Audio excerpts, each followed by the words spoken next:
In 2026, Patrick Mahomes reworked his contract into the first deal in NFL history worth more than $500 million. Dak Prescott is still the highest paid player by this season's actual salary at $60 million a year. That's the NFL you see on television.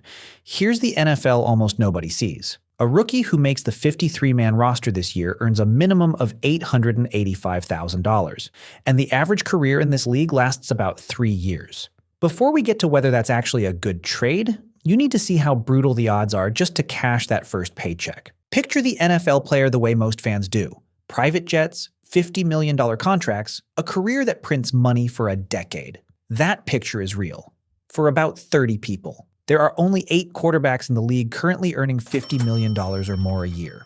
The rest of the roster is living somewhere else entirely. League-wide, teams play under a salary cap of roughly $255 million each, spending a combined figure that's estimated in the neighborhood of $9 billion a year across all 32 teams. Divide that unevenly across almost 1,700 active roster spots, and you get an average salary of around $3.9 million. A number so skewed by mega contracts, it tells you almost nothing about a typical player's paycheck. Most players are living on one rung of a minimum salary ladder that tops out under $1.3 million. Nowhere close to that $60 million headline. So here's what this episode actually answers. What does it cost to even get drafted? How does the real pay ladder work once you're in? What gets quietly taken back out of that paycheck? Can this career scale into something bigger? What's the physical bill? And once you add it all up, is it actually worth it? The first cost comes way before the draft. It starts in middle school, and most families don't realize they're already paying it. Compared to other youth travel sports, tackle football is actually one of the cheaper entry points. National estimates put a competitive youth football season around $500 to $1,500 a year versus $3,000 to $5,000 or more for travel baseball or lacrosse. Cheap entry does not mean easy odds. Of roughly 1.1 million high school football players in the US, only about 6.5 to 7% will ever play a single down of NCAA football. Of the players who do make an NCAA roster, only around 1.5 to 1.6% will ever hear their name called at the draft. Run the entire funnel, and roughly 8 in 10,000 high school senior football players, about 0.08%, eventually get drafted by an NFL team.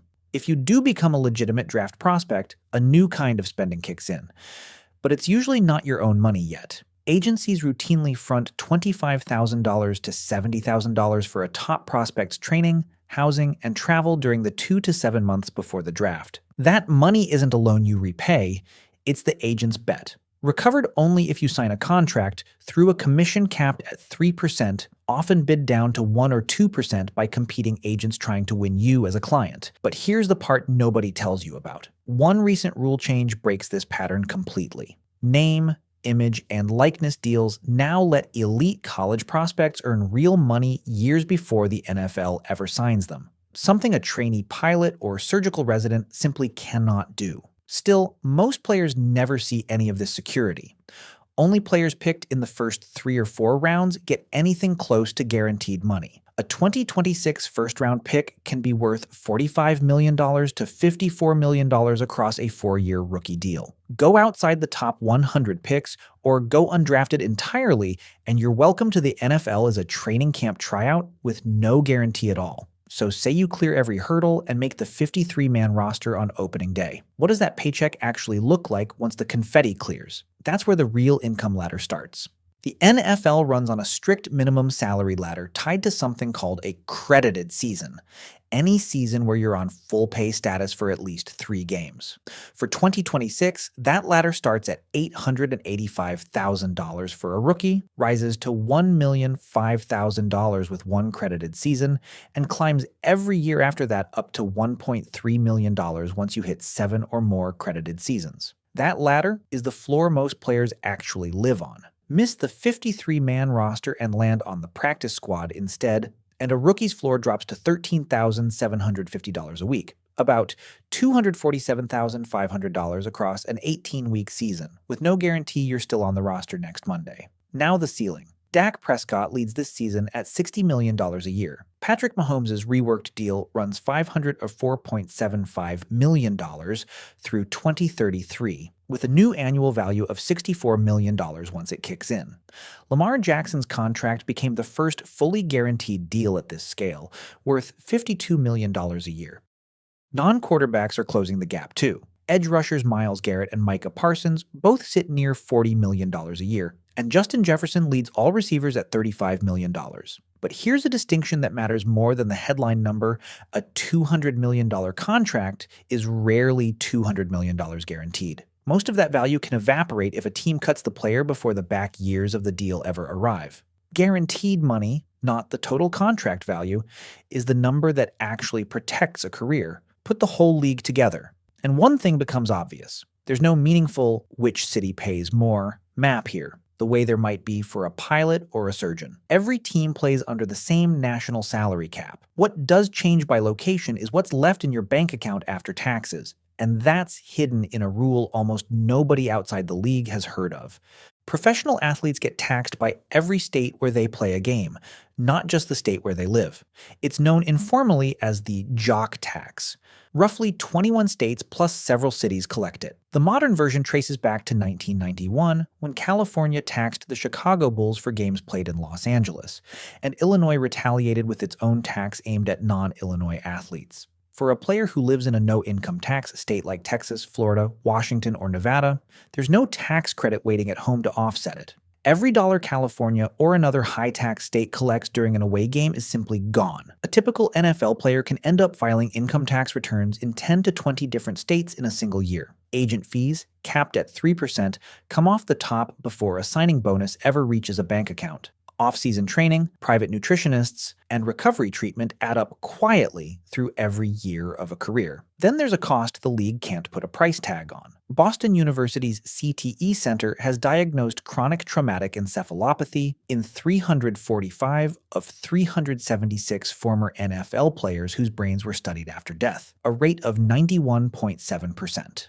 But here's the part nobody tells you about. Those brains were donated by families who already suspected something was wrong. That's not a random sample of everyone who ever played. It's a heavily self-selected group, so the true population-wide rate among all former players is still unknown. Even accounting for that, the NFL's concussion settlement with retired players has already paid out more than $500 million, on its way toward an estimated $1.4 billion total. Health coverage runs out fast, too. Vested players keep the same insurance as active players for 5 years after retirement, at no cost. After that, premiums on the league's own retiree health plan can run up to $35,000 a year. And here's a myth worth correcting directly, because it's repeated constantly. You've probably heard that 78% of retired NFL players go bankrupt or face serious financial stress within 2 years of leaving the league. That number comes from a single 2009 magazine article, and it's been recycled so often it sounds like settled fact.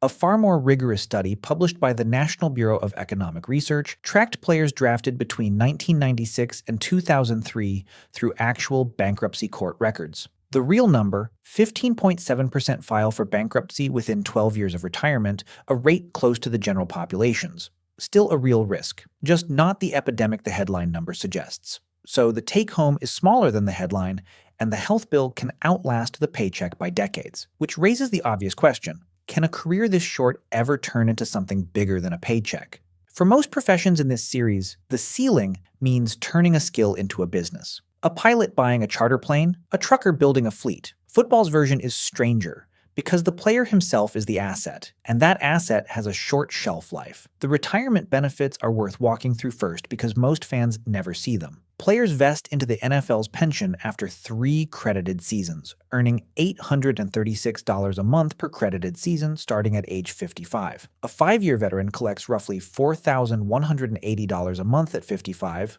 or nearly $11,000 a month if he waits until 65. There's also a 401k-style plan matched 2-for-1 after 2 seasons, a deferred annuity program, and a disability benefit that can pay $40,000 to $48,000 a year, even for conditions unrelated to football. The real ceiling, the one that goes beyond any single paycheck, belongs to the small number of players who convert fame into ownership. In 2024, NFL owners voted to let outside investment funds buy minority stakes of up to 10% in a franchise, the first time institutional money has ever been allowed into league ownership.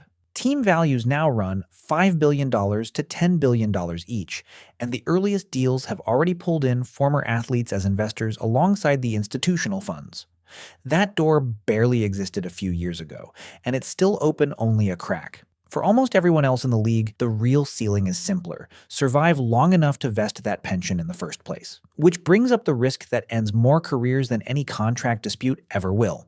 You've probably heard the average NFL career lasts 3.3 years. It's the NFL Players Association's own figure, and it's repeated in nearly every article written about player pay. But it's more contested than it sounds. The league's own management council counters that players who make an opening day roster as a rookie average 6.0 years in the league. An independent analysis of players drafted between 2002 and 2007 landed in between at a mean of 5.0 years, whichever number you trust. One thing holds across all three. This is one of the shortest careers of any major American profession, and very little of the money behind it is fully guaranteed. A torn ACL, a rough training camp cutdown, or a younger, cheaper replacement can end a career on a random Tuesday in August, with no severance beyond whatever's already vested. The league itself isn't shrinking. Media rights keep climbing, the salary cap keeps rising every year, and international games keep adding new revenue. The risk here isn't that football is dying. It's that there are always more players chasing the same roughly 1,700 roster spots than there were the year before, which is exactly what makes the final math on this career so complicated. Run the actual numbers. The cost to enter is genuinely low compared to other paths into a six-figure income. A few hundred to a couple of $1,000s a year through your teenage seasons, not six figures of student debt.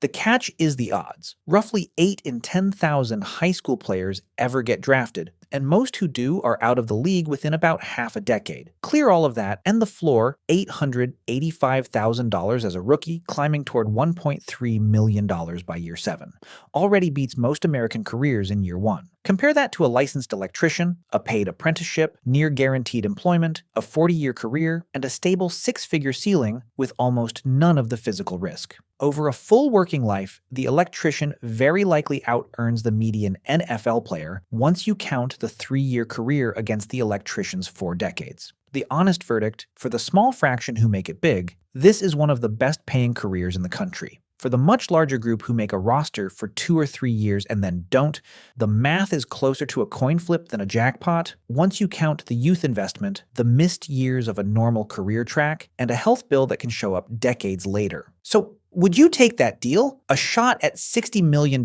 against odds of about 1 in 10,000 in a career that might not survive one bad Tuesday in training camp? Tell me your answer in the comments. Subscribe for the next episode.